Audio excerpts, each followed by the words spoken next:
En cette 19e semaine européenne de prévention et d'information sur l'endométriose, je tenais à aborder le sujet de cette maladie qui touche 1 à 2 femmes sur 10 et qui est encore aujourd'hui mal connue et aussi parfois mal comprise par certains proches qui peuvent en minimiser les symptômes. L'endométriose est une maladie chronique gynécologique caractérisée par la présence anormale de tissus en dehors de la cavité utérine. Les fragments de muqueuse utérine qui, au lieu d'être détruits par le système immunitaire, vont s'implanter, puis sous l'effet des stimulations hormonales ultérieures, proliférer sur les organes de voisinage. Différents organes peuvent être touchés. Cette maladie ne se développe pas de la même manière d'une personne à une autre et peut prendre différentes formes à différents endroits selon différentes proportions d'une personne à l'autre. On dit donc qu'il n'y a pas une, mais des endométrioses plus ou moins profondes, plus ou moins graves et plus ou moins douloureuses. Les symptômes sont nombreux, mais les plus courants sont la fatigue chronique, les troubles digestifs et surtout les douleurs du nombril au bas-ventre. Encore aujourd'hui, certains professionnels de santé connaissent mal cette maladie et minimisent les symptômes. C'est pour cette raison que le diagnostic est aussi long. S'il est en moyenne de 7 ans, il peut parfois être effectué au bout de 10 ou 20 ans. Lorsque le diagnostic est posé, les jeunes femmes souffrant de la maladie devront encore se confronter à un véritable parcours du combattant en recherchant des spécialistes qui pourront leur proposer des solutions. Mais hélas, aujourd'hui, il n'y a pas de véritable traitement qui existe puisqu'on ne guérit pas de l'endométriose.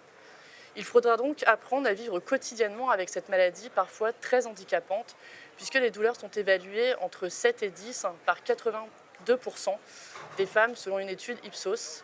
Une partie de la communauté scientifique compare même ces douleurs à celles d'une crise cardiaque et indique qu'elles sont plus violentes qu'un accouchement sans péridurale.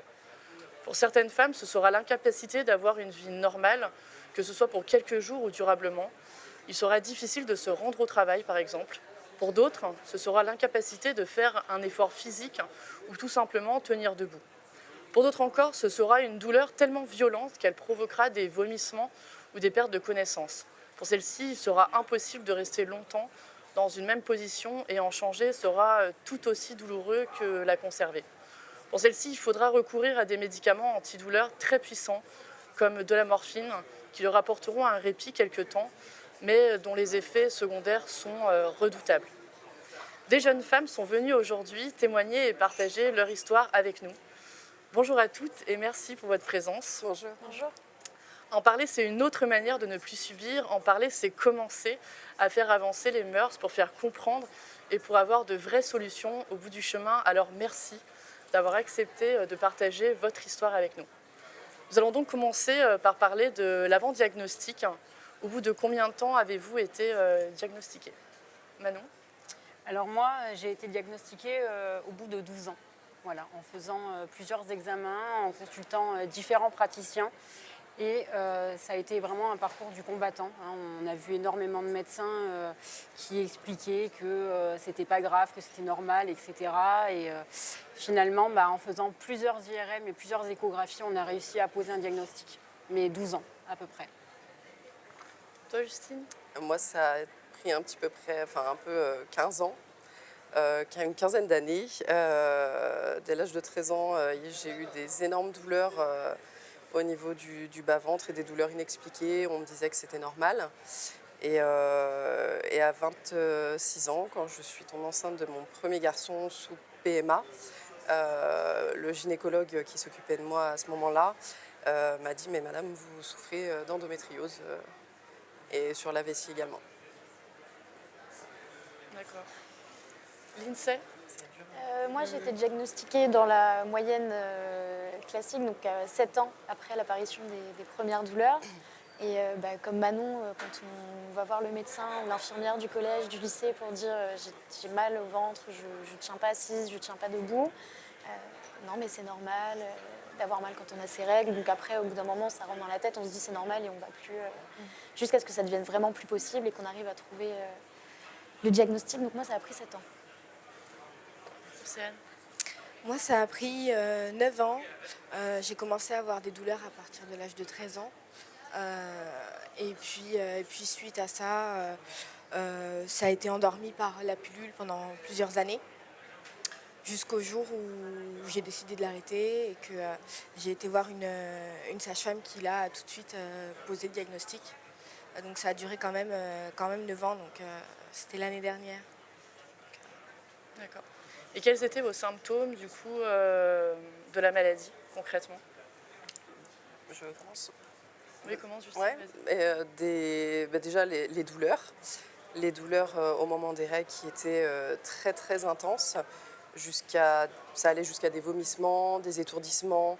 Je me souviens d'une fois où j'avais même des étoiles dans les yeux. C'était vraiment invivable pendant ces périodes-là. Mon gynécologue m'avait dit c'est normal d'avoir mal pendant ces règles, bien sûr, comme toutes les personnes à ce moment-là. Mais ça a été crescendo. Et après, c'était des douleurs par crise, en fait, même en dehors des règles, bien sûr, des douleurs au dos, des douleurs aux os. Voilà. C'est difficile à supporter au quotidien. Voilà. Et toi, Lindsay, du coup, quels étaient les symptômes dont tu souffrais? Donc moi, les symptômes, ça a été en premier lieu les douleurs, qui au début étaient supportables.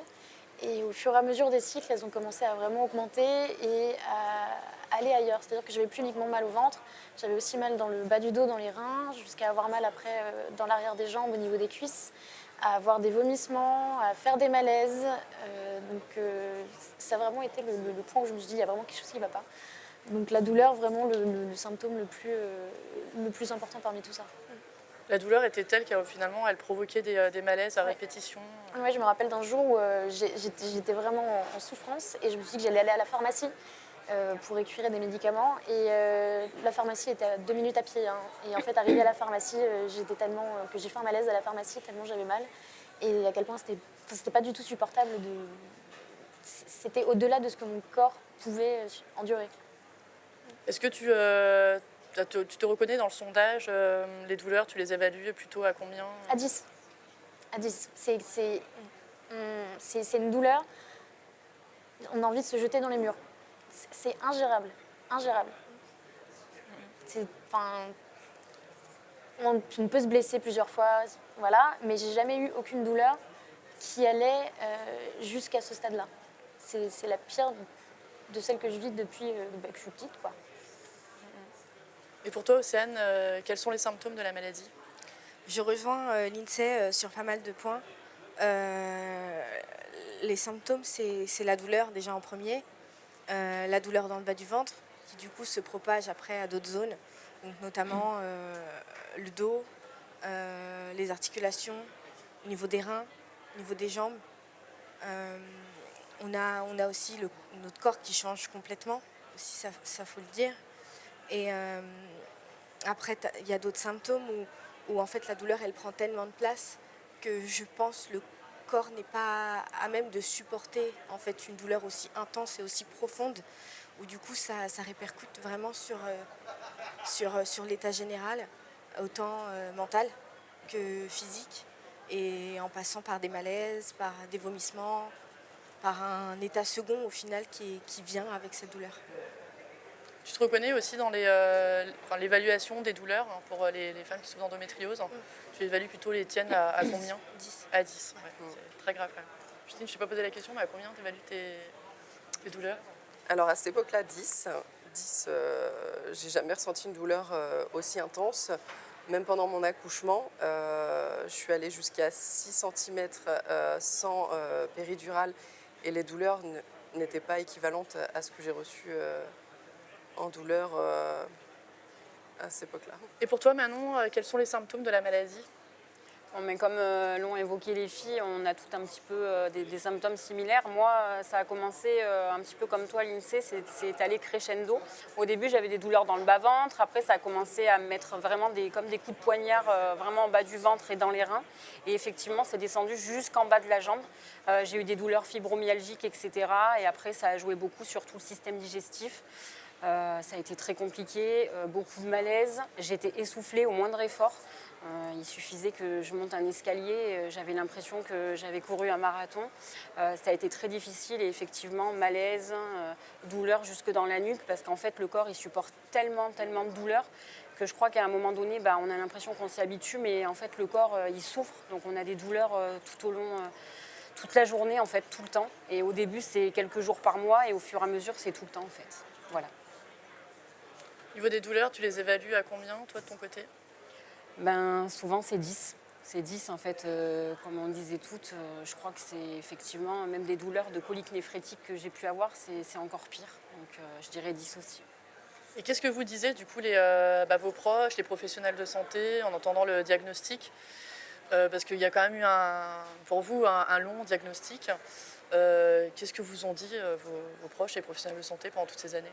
C'est normal. C'est normal d'avoir mal pendant ses règles. C'est ça. Toutes les femmes ont mal pendant leurs règles. Et même les médecins disaient ça Ah oui, oui, oui, oui. Enfin, non, mais vous êtes un petit peu fragile. Non, mais il faut vous endurcir. Bah, prenez du Doliprane. Enfin, Voilà. vraiment une non-écoute. Hein. Vraiment, enfin, on avait vraiment l'étiquette de la chochotte. Arrête de te plaindre. Et la phrase par excellence, c'est normal d'avoir mal. Toutes les femmes ont mal pendant leurs règles. Pareil, moi c'était exactement la même chose. Vous connaissez toutes dans ce témoignage? Ah oui, complètement. Prends du spasson, ça va passer. Oui, exactement. Voilà. Prends du space-fond, va prendre l'air, mets une petite bouillotte. Enfin, ça ne fonctionne pas. Pour des petites douleurs légères, non handicapantes, une petite crampe, ça peut, Oui, oui. c'est ça. Mais dans des douleurs d'endométriose, ça Pas- ne fonctionne même pas à 1/10. Non, et puis quand on C'est commençait inutile. à dire... Pardon. Non, pas de... Quand on commençait à dire qu'on avait mal, enfin moi par exemple quand je commençais à dire que j'avais mal dans la jambe, etc., que j'étais essoufflée, on me disait non mais c'est pas ton ventre qui cause toutes ces douleurs, c'est pas possible, enfin je pense que tu fais du cinéma. Enfin moi c'est ce qu'on me disait personnellement. C'est difficile. Et comment l'endométriose a impacté votre vie professionnelle et même personnelle? Enfin, est-ce que ça l'a impacté déjà? Est-ce que vous avez eu des difficultés sur votre lieu de travail ou avec vos proches, par exemple? Est-ce que ça peut impacter votre vie de couple? Enfin, Océane? Professionnellement parlant, c'est sûr que c'est compliqué. Au début, on essaye de se forcer à y aller quand on peut se forcer. Mais du coup, on s'agrippe vite aux meubles quand même pendant des douleurs. Et voilà, oui, ça m'arrivait de me mettre à l'arrière-boutique pour essayer de souffrir un peu en silence. Et puis il y a des jours où on peut tout simplement pas sortir de son lit en fait. Et on peut pas sortir de ce lit, on peut pas bouger, on peut rien faire. Tout mouvement est sujet à avoir encore plus de douleur et c'est vraiment atroce. Et professionnellement, ça impacte vraiment parce que il y a des jours où du coup tu peux pas aller travailler et c'est problématique parce que tu peux te mettre en arrêt maladie, mais tu as les jours de carence, etc. Donc au final, tu souffres et il n'y a pas grand-chose qui est mis en place. Donc c'est vrai que c'est compliqué professionnellement parlant quand même de gérer ça. Et comment tu arrives à aller au travail finalement? Tu prends des médicaments? Ouais.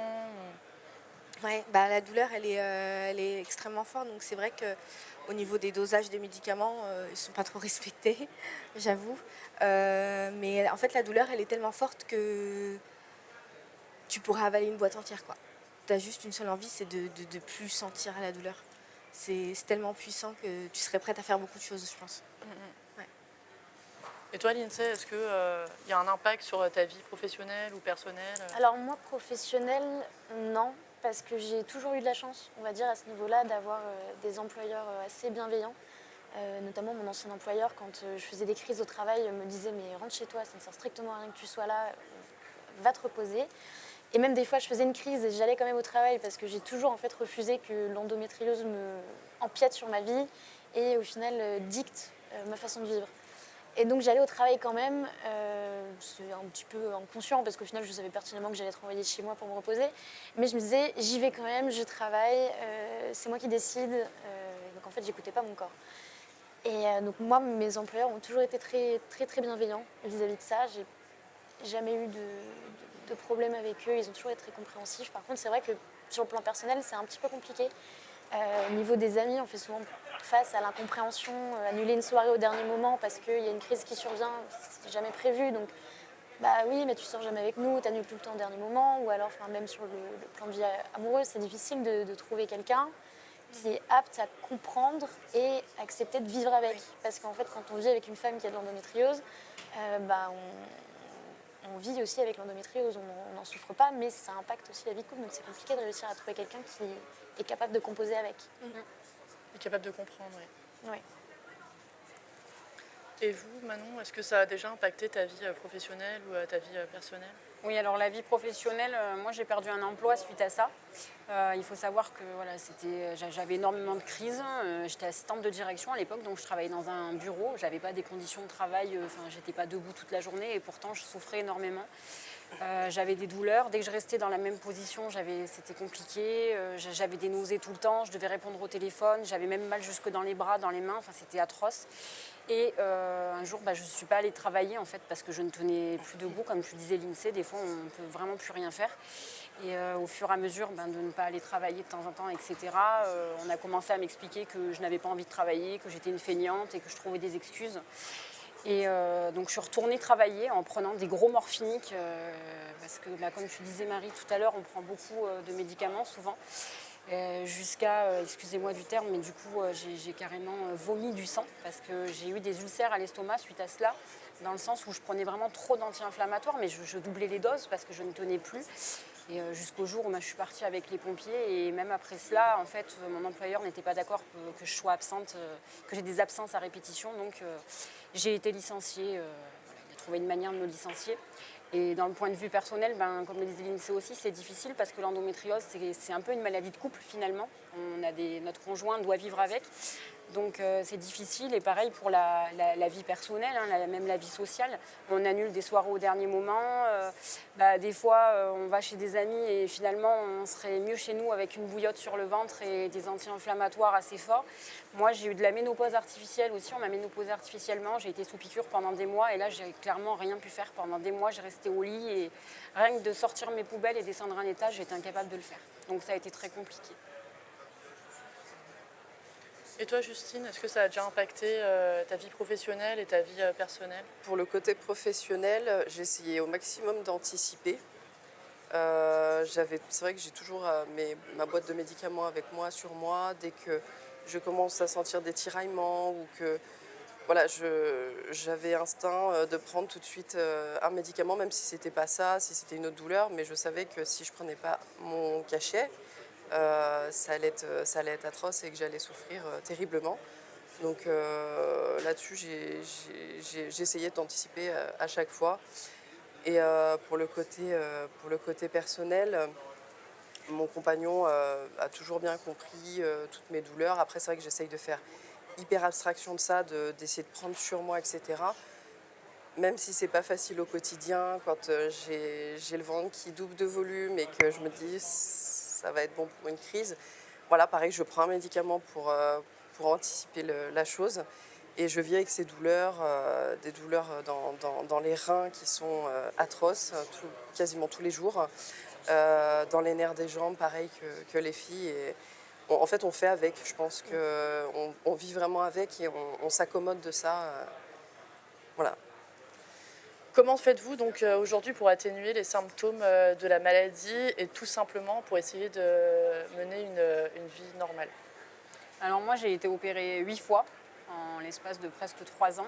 Donc on a essayé de faire de notre mieux. J'ai des chirurgiens qui ont essayé effectivement de trouver des solutions, mais pour l'instant, de toute façon, il n'y a pas de traitement. Donc on essaye de soulager au fur et à mesure. Donc après, traitement médicamenteux. Je fais également du kiné. Je suis suivie par un médecin de la douleur.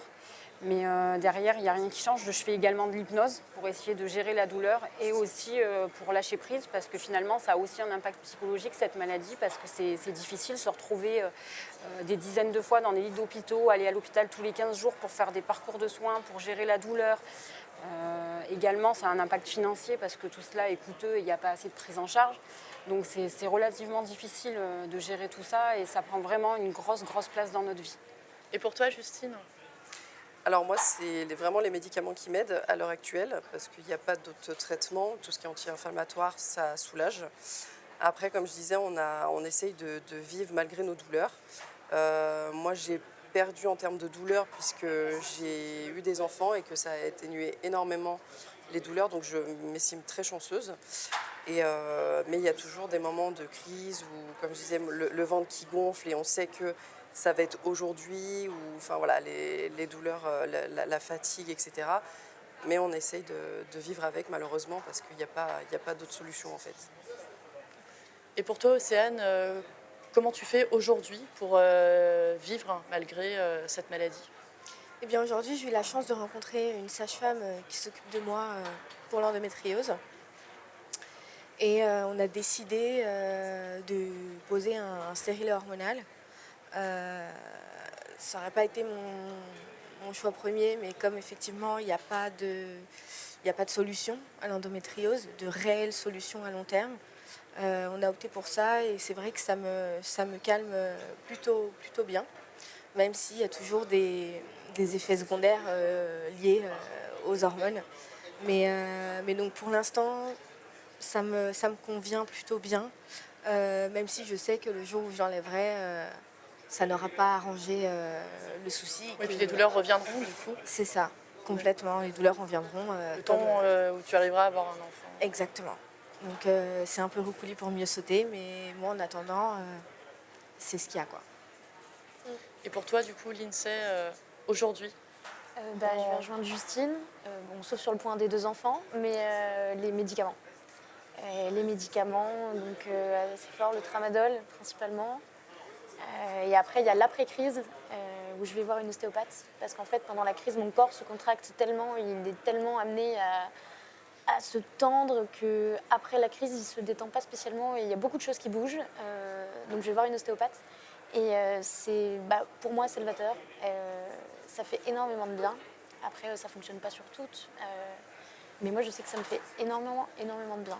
Après, j'ai arrêté la pilule parce que c'était trop contraignant, trop d'effets secondaires. Et au final, ça n'avait pas spécialement d'impact sur l'endométriose puisque je la prenais en continu pour arrêter les règles et donc arrêter les crises pour moi.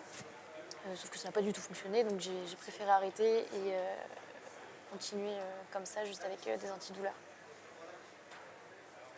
d'accord. En attendant de trouver un réel traitement pour l'endométriose, quelles seraient pour vous les solutions qui pourraient vous permettre de mieux vivre avec cette maladie aujourd'hui? Déjà, je pense que ce qui serait important, c'est de former les professionnels.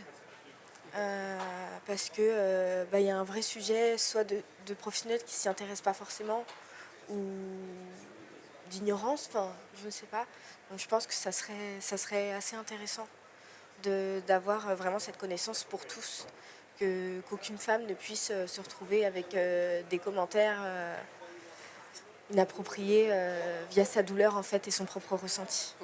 Oui, elle ne resterait pas dans l'incompréhension pendant des années, C'est qui ça. retarderait encore le diagnostic. D'accord. Et pour toi, Lindsay, la même chose ou Alors peut-être oui, d'autres choses en plus? effectivement, la formation des professionnels de santé et peut-être même l'étendre à les professionnels de santé qui sont dans les collèges et dans les lycées.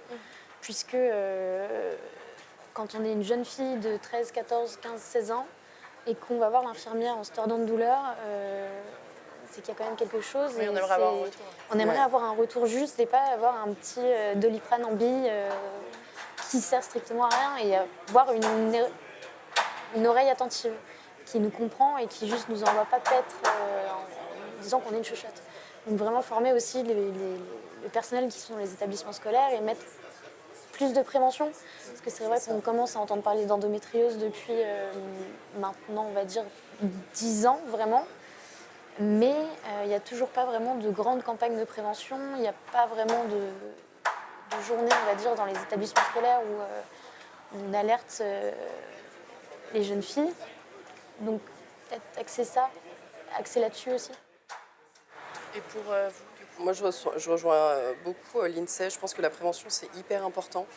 Parce qu'en tant que jeune fille, jeune femme en devenir, c'est vrai qu'on se pose beaucoup de questions. On se dit, mais pourquoi mon corps, il me fait ça? Pourquoi j'ai autant de souffrance? Qu'est-ce qui se passe? Enfin, moi, je me suis posé des tas de questions. On se demande pourquoi on a ça et pourquoi on nous fait subir ça. Mais je pense que la prévention au collège-lycée, c'est hyper important, quoi. Finalement, elle commence dès que les jeunes femmes sont réglées. Enfin, C'est ça, ouais. Mais même à la limite avant, hein. Mais bon, après, ça fait peut-être un peu trop tôt. Mais c'est vrai que c'est important de comprendre et de se faire entendre aussi. Parce que quand on nous dit « Oh, c'est rien, ça va passer, t'inquiète pas, c'est un mauvais moment », voilà, Oui, mais c'est un moment qui revient tout le temps, tous C'est les ça, mois, et tout qui à fait. empêche de se lever pour aller travailler. Exactement. d'avoir une vie normale, donc c'est pas normal C'est ça. de subir. Mais pour moi, enfin pour ma part, je l'ai énormément normalisé étant jeune. Pour moi, on me disait, t'as tes règles, ça va passer. Et je vivais comme ça. Et toi, Manon, tu partages ces points de vue? Oui, alors je partage tous ces points de vue et il est vrai qu'effectivement, je rejoins aussi Anne sur la formation des praticiens. Déjà, il y en a très peu qui sont vraiment compétents et formés sur l'endométriose. Mais il y a aussi très peu de centres finalement, il y a très peu d'endroits où on peut aller. Moi, je sais que j'ai dû faire des centaines de kilomètres parfois pour me rendre chez des spécialistes, pour faire des examens, etc. Pareil pour aller à l'hôpital, donc en plus c'est onéreux. Donc il faudrait une meilleure prise en charge. Je sais qu'il y a des maisons de santé pluridisciplinaires qui essayent de déposer des articles 51 pour faire tout ce qui est parcours de soins, etc. pour des meilleures prises en charge, mais pour l'instant c'est en cours, donc rien n'est fait. Et je pense qu'effectivement, on parlait de prévention, je pense que c'est vraiment important de faire cela parce qu'il n'y en a pas assez. Et aussi qu'il y ait une meilleure prise en charge, que les femmes qui souffrent d'endométriose se soient reconnues et forcément qu'elles puissent avoir un aménagement au niveau de leur poste de travail pour celles qui ont des conditions de travail difficiles ou qui ont besoin de s'absenter parfois. La pire des prisons, celle où l'esprit n'est plus que douleur dans un corps douloureux, celle où elles espèrent et redoutent l'instant qui vient. C'est le quotidien de 10 à 20% des femmes, soit 14 millions de femmes et de jeunes filles dans l'Union européenne. Certains pays comme l'Australie sont beaucoup plus avancés en matière de traitement de l'endométriose. Ils ont d'ailleurs lancé un grand plan d'action sur l'endométriose en 2018 et ont réduit le retard de diagnostic. En Espagne, ils viennent d'adopter il y a quelques mois un congé pour la durée des douleurs. En Allemagne également, il existe un système de classement des hôpitaux. Chaque hôpital reçoit une habilitation à opérer certains types d'endométriose afin de se spécialiser et d'opérer au mieux les patientes. En France, nos élus souhaitent et proposent depuis plusieurs années l'amélioration et la formation de l'ensemble du personnel soignant en ce qui concerne l'endométriose, mais également des dépistages dès l'école par les infirmières scolaires. Nous souhaitons également intégrer la maladie en tant qu'ALD et la reconnaissance de la qualité de travailleurs handicapés. Ce dernier point est très important car il permettra aux femmes souffrant d'endométriose de bénéficier plus facilement d'un aménagement sur leurs conditions de travail. Avec mon équipe, nous allons déposer une question écrite pour interroger la Commission sur la possibilité de mettre en place des incitations et ainsi favoriser la coordination des actions des États membres sur l'endométriose. Nous allons également déposer une résolution invitant la Commission à agir pour encourager les États membres à coopérer dans le domaine de la lutte contre l'endométriose. Engagée depuis plusieurs années à vos côtés dans la lutte contre l'endométriose, vous pouvez compter sur moi et sur tous nos élus pour porter ce projet. Il en va d'une question d'égalité. L'égalité entre les sexes est un sujet qui est toujours plus pris en compte dans les politiques publiques, notamment par les institutions européennes, mais la première des égalités est celle de notre rapport à la douleur. Il est parfaitement anormal que ce fléau soit si peu pris en compte dans nos politiques publiques, alors même qu'il constitue un problème sanitaire de si grande ampleur. En tant que députée européenne, je poursuivrai ce combat ici, au Parlement européen, car je suis persuadée que l'Union européenne peut avoir pour effet de mieux coordonner la réponse à ce problème entre les différents États et ainsi aboutir à des résultats plus probants. Je remercie à nouveau toutes nos intervenantes pour être venues témoigner aujourd'hui au Parlement européen. Le premier des combats consiste à faire entendre notre voix et à le porter dans tous les centres de décision politique. Le message que nous souhaitions faire passer aujourd'hui, c'est que la douleur n'est pas une fatalité et que nous continuerons à nous battre pour que de réelles solutions soient trouvées.